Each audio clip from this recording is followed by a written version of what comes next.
Untuk matpennya kita lanjut ke bab 2. Nah, bab 2 ini jadi perbedaannya untuk kalau yang teman-teman DMP itu tergantung dari diskusi dengan pembimbing.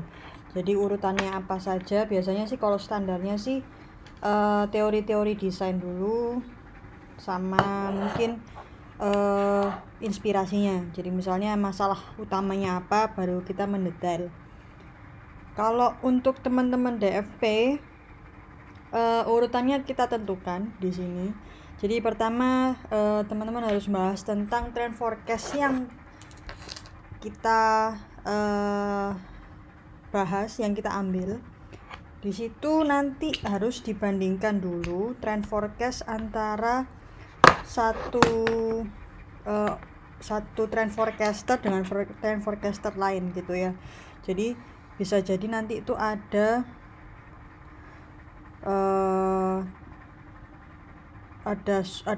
subbab, kan babnya bab 2. Ini kita ngomong trend forecast SS 2020 misal ya.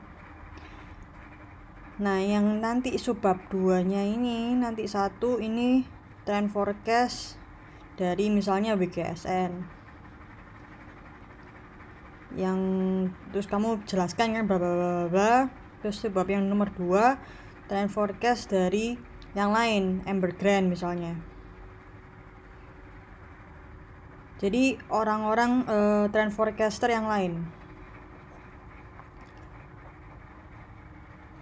Tujuannya apa? Supaya kita bisa memvalidasi kurang lebih seluruh trend forecaster ini apakah punya satu pandangan yang sama gitu ya. Tapi in the end kalian harus bandingkan, ini kan tahap 1. Tahap 2 kalian bandingkan satu trend forecaster dengan trend forecaster lainnya. Caranya gimana? Buat tabel. Nah, tabel di sini aspek ya. Di sini trend forecaster 1, di sini trend forecaster 2, di sini trend forecaster 3. Kita di sini lihat bentuk. Jelaskan karakteristik bentuknya tuh gimana antar trend forecaster. Terus warna, bahan, semuanya dijabarkan di sini. Jadi aspek-aspeknya bebas sebanyak mungkin ya. Lalu setelah kita membandingkan, baru kita bisa memilih dari trend forecaster ini mana yang kita pakai untuk dijadikan trend forecaster utama. Biasanya tetap kita kembali yang ke WGSN gitu ya, karena sudah harus ya, kita sudah tetapkan satu angkatan kembaran gitu ya. Itu untuk bab 2 yang bagian trend forecasting. Nah, jika sudah kita ketemukan satu yang dipakai, misalnya trend forecasting WGSN, kita detailkan color plan-nya gimana, materialnya apa. Ini silhouette auto shape bisa jadi satu, terserah bebas. Konten terkait ini kembali ke pembimbing. Lalu produk existing-nya, kalau bisa yang produk existing ini sudah mengarah ke bentukan yang kamu mau. Jadi kamu ketika melakukan perancangan di TA ini kurang lebih harus sudah punya bayangan, in the end aku nih mau bikin kayak apa sih. Nah, ini masukkan di bab 2 ini. Jadi kenapa saya bilang begitu, karena kalau misalnya kamu di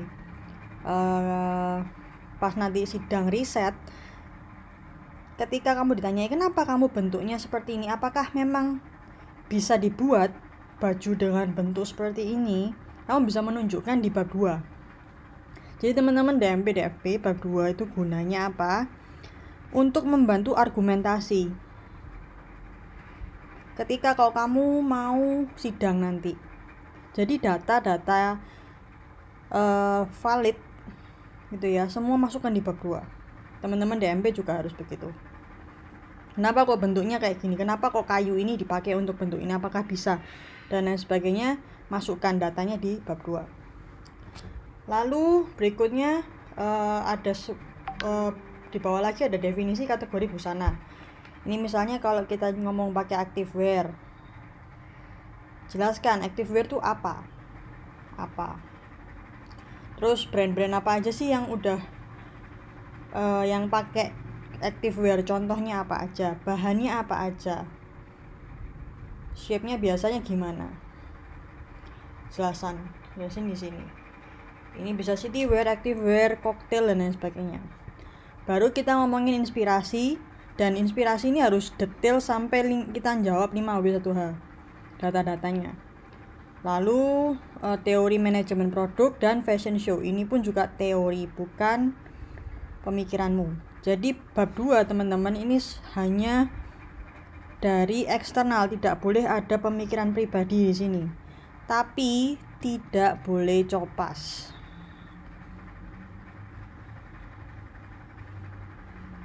Jadi kalian harus figure out gimana sih caranya menyadur yang baik untuk bab 2 ya. Ditulis ulang. Ini wajib. Apalagi kalau bimbingan saya ya. Nah, kalau kita sudah selesai bab 2, lanjut ke bab 3. Di sini ada kerangka penelitian, urutan pemikiran kita, kayak tadi kemarin kita sudah bahas.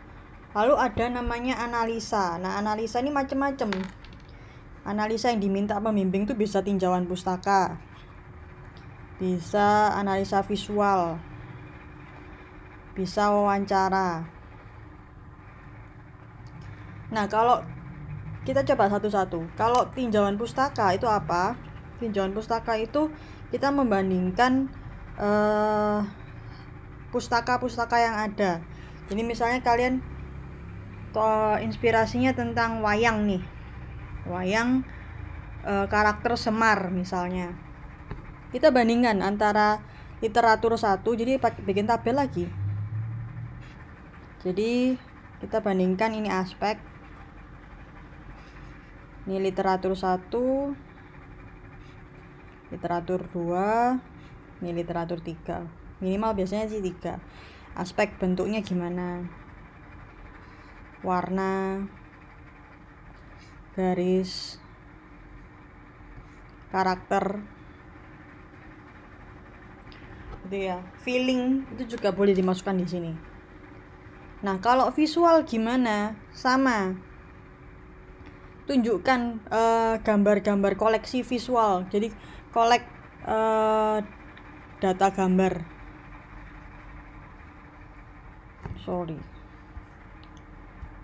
Kolek data gambar sebanyak-banyaknya. Lalu kita akan bikin tabel yang sama, gitu ya, sebanyak-banyaknya. Atau bisa dari satu gambar kita bikin mind map, itu juga bisa.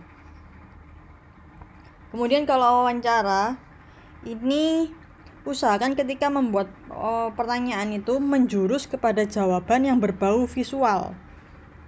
Jangan bagaimana sejarah dari terbentuknya ini.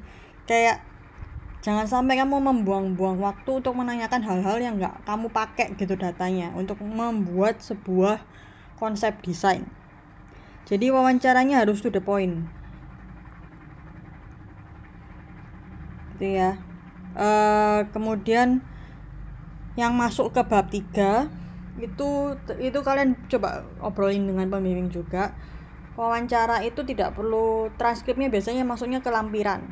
Jadi di bab 3 masuknya rangkuman aja, sintesa. Nah, kalau sudah kita analisa semuanya ini, kita rangkum dalam suatu kesimpulan atau analisa, sintesa ya. Kamu dapat apa aja sih dari tinjauan pustaka, dari analisa visual, dari analisa wawancara, kamu dapat apa aja? 1, dapat ini. Oh, bentuknya biasanya itu seperti ini, warnanya seperti ini, alatnya, sistemnya seperti ini. Semuanya harus kamu simpulkan. Baru kita masuk ke yang namanya konsep desain. Jadi dari analisa kita simpulkan, lalu masuk ke konsep desain. Nah, konsep desain ini sendiri, konsep desain itu sendiri kamu nanti buat kalimat konsep desain dulu dan keyword, baru kita ngomongin ke mood board dan seterusnya. Ini yang tadi saya bilang, kalau analisa visual kamu bisa menganalisa dari gambar-gambar itu, garisnya, warnanya, bentuknya, sifatnya, feelingnya, terserah. Nah kalau wawancara itu tadi saya juga udah katakan. Lalu jadi kesimpulan bekal pengolahan desain itu ya. Jadi kesimpulan tersebut, sintesa atau kesimpulan itu kan nanti ada banyak poin tuh. Nah ini kita jadikan konsep desain. Konsep desain ini kamu ceritakan dalam satu paragraf, tapi kamu simpulkan dengan keyword dengan 3 keywords misalnya. Keyword 1, 2, 3. Konsep ini kita tarik baru ke mood board. Gitu ya. Baru dari mood board pecah lagi ke semua, dan ketika kita mendesain nanti yang dilihat itu semua ini, mood board dan konsep desainmu. Kamu menggambar desainnya itu nanti harus based on this, karena ini sudah menjadi intisari dari data yang kamu dapatkan. Nah sintesa ini juga bisa kamu tambahi dari data-data di bab 2 juga nggak apa-apa, karena memang sudah valid kan. Oke, itu dulu dari bab 2 dan bab 3. Saya rasa sudah cukup banyak, kalian takutnya ntar bingung. Saya akan coba kasih contoh nanti sekalian, jadi kalian bisa paham maksudnya gimana. Terima kasih.